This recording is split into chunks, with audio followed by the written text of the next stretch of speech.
Hey guys, welcome back to our channel. Today we're going to be doing a quick, easy meal for you guys, or stuff to make meals, I guess you could say. My mom has a whole bunch of meetings and she is like on the other side of the wall.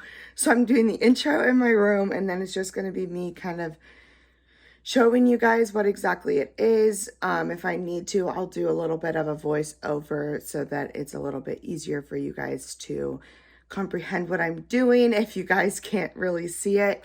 But I love to make this type of breakfast, I guess you could call it. It's kind of like a scramble, but I like to do it when I want to have a healthier breakfast, but I don't want to sit here and make a whole bunch of food. It's super easy. It uses O'Brien potatoes, or potatoes just with peppers and onions, eggs. If you want to put any type of meat in it, I'm going to do some maple seasoned sausage, and then sometimes I throw some bread with it to make it kind of like a sandwich if I wanted to, but I'll probably just put like some toast on the side with some jam. So if you guys are interested in seeing exactly how that is, go ahead and follow me down to my kitchen and let's get this video started. All right, so sausage, hash browns, I'm gonna add some cheese, and then I also have my eggs right here.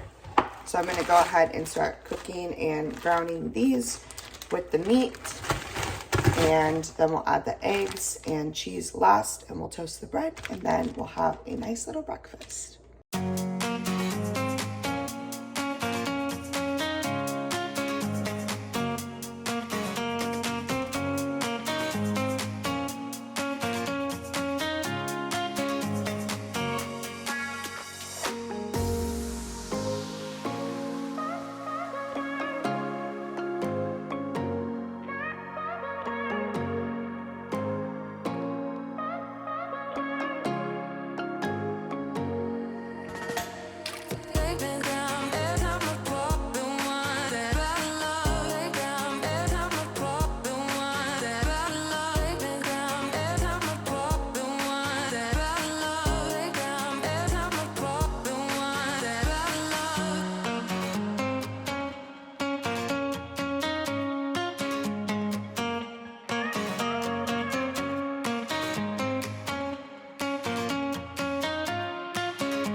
I'm gonna go ahead and make my chai with you guys. So I just have my ice, and I put about 4 ounces of chai in there, basically to the top of where the ice is.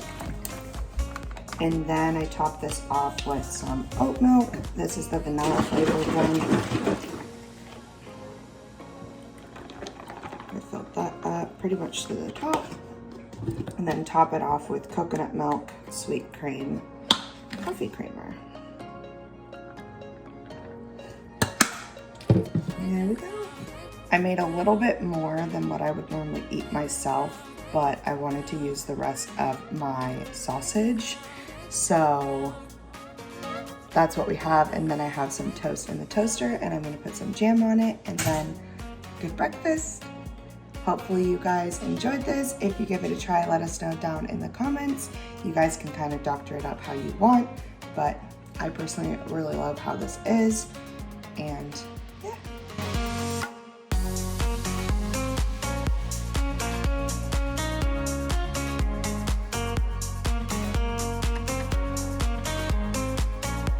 Hey guys, today I'm making pizza dough. The reason why I'm adding this to my quick and easy recipes series is because it is quick and easy.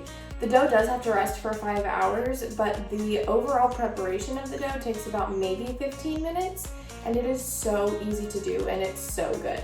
I got this recipe from the Friends cookbook, which I got out of TJ Maxx when I was visiting Oregon, and I tried out the pizza dough recipe, and Daniel and I have been obsessed with it ever since. So I decided I'd show you guys how to make it. Another great thing about this pizza dough is it yields 4 balls that you can roll out to any size you want, And so you can pop them in the freezer when you're not using them. Let's get started. Before you get started, make sure you have all of your ingredients. What you're gonna need is flour, active dry yeast, sugar, salt, 2.5 cups of water, and some olive oil.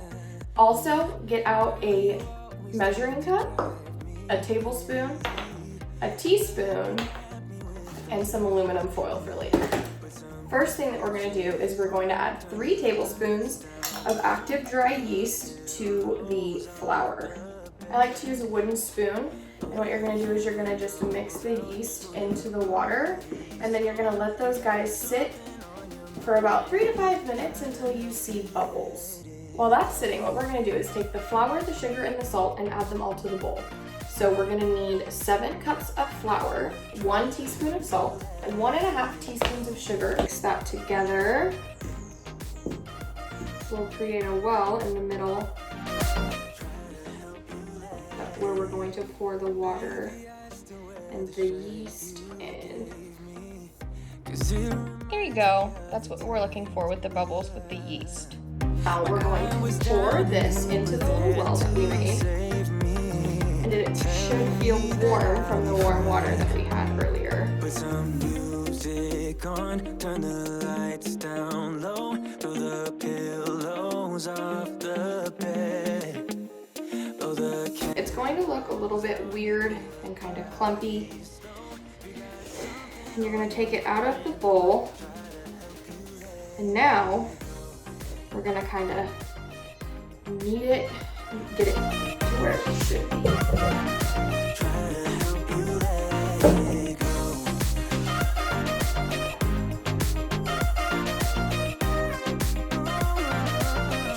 And then we're going to put it in an oiled pan, or in an oiled bowl. So I just grabbed the same bowl from before, and what you're going to do is you're going to want to drizzle generously the olive oil in the pan. We're going to kind of move it around until the pan's kind of coated a little bit, or I keep calling it a pan, it's a bowl. Until the bowl is kind of coated a little bit, and then what you're going to do is you're going to stick your ball in. We'll mix it around a little bit, flip it over, do the same thing until the ball is coated with olive oil. And then you're going to set it down in the middle. And now you're going to grab your aluminum foil. And you're going to put it around the outside tightly. Like that. And then you're just going to let this guy sit for the next 3 to 5 hours until he is pretty much risen to the top of the bowl. And then I'll check back with you when it's done. All right, so my pizza dough has been sitting, and this is what it looks like. It is beautiful. It has risen, and now we're going to get ready to preheat our oven, which is going to be at 450. Now I took the ball out of the bowl, and I'm just rolling it around, making it into kind of a ball shape again, making sure all the oil is absorbed inside of it. And then I grabbed a knife. You can also use a pizza cutter for this. You're just gonna cut them into 4 little triangles, which we are then going to roll out into balls. I am separating them and organizing them, getting them ready to be rolled out. And here I am rolling the dough balls. Look at how cute they are, the little balls. Let's count how many times I can say balls in this voiceover. So then once I have all of my balls, what I'm going to do is I'm going to grab some Ziploc bags, and then I put them in the bags, and then I take them over to the fridge because they are going to... Why is this part so long? Oh, I left Daniel's finger in there. But I'm going to put them in the freezer so that way next time we're ready for pizza, I can just take a ball out and thaw it. There they go to the fridge. Now I'm pounding it down. Here's Daniel also pounding down the little ball. And now I am rolling it out to our desired size. You could honestly make these thicker crust, like personal size pizzas, but Daniel and I really like to make one big pizza and then share it. Normally because the pizza I make, he likes better than mine. Now here I am transferring it over to our little sheet pan for the oven.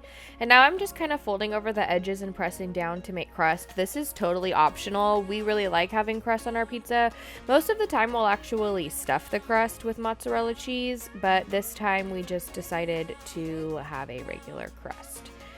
What I also really like to do, which I'm going to do in the next step, you're going to see here in a second, is I melt butter with garlic and I put it over the whole dough before I put it in the oven and put any other toppings on it. I usually add garlic to it, but we had ran out of minced garlic, so instead I use garlic powder right here. And then I use some Italian seasoning to just add a little bit more flavor to the dough. This dough is really awesome because you don't have to bake it first. As you can see, I am just putting the toppings on. The dough is obviously not baked, and I'm just adding some red sauce right now, spreading it around. I don't know why I take so long on this red sauce right here. I'm like trying to make it perfect, I guess. I don't know. It doesn't really matter. And then next up, we're gonna put cheese, which usually I really like to use mozzarella because that's typically what is used in an Italian pizza, but we didn't have any mozzarella cheese, so I think I'm using like a taco blend. I really can't remember. But next up is going to be the pepperonis. As you can see, Daniel was grabbing them because he wanted to put them on. He was really excited about throwing the pepperonis onto the pizza, so I told him I would leave this part in for you guys. I think it's hilarious, honestly. He just was standing on the other side of the counter throwing. Oh, and there's a banana. Yeah, he just was having fun throwing the pepperonis onto the pizza for me, helping me out a little bit. And we're still going. I think we decided to use the rest of our pepperoni, but now we're putting the pizza in the oven. In all honesty, I don't really have a specific time that I cook it for. I just wait until it looks like this right here before we take it out. Yum. All right, and here I am just cutting the pizza, and that's it for the video, guys. I hope you enjoyed. Please don't forget to like, comment, subscribe, and do all those awesome YouTube things, and we will be back on Friday. Bye, guys. Trying to impress me, pulling out all the stops.